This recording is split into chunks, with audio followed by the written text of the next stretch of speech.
жіті инсульт пен инфарктқа алып келетін қауіпті факторлер.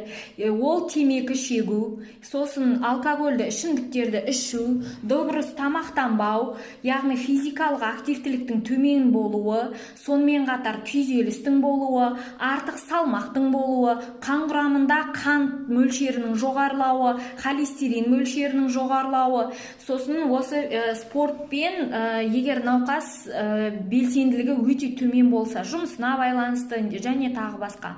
Осының бәрі инсультпен жүрек инфарктісін алып келуі мүмкін.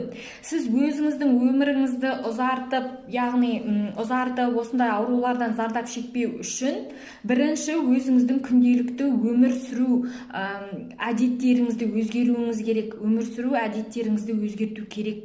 Қазіргі таңда бізде Қазақстанда до учетта өте көп адам тұрады жүрек ауруларымен.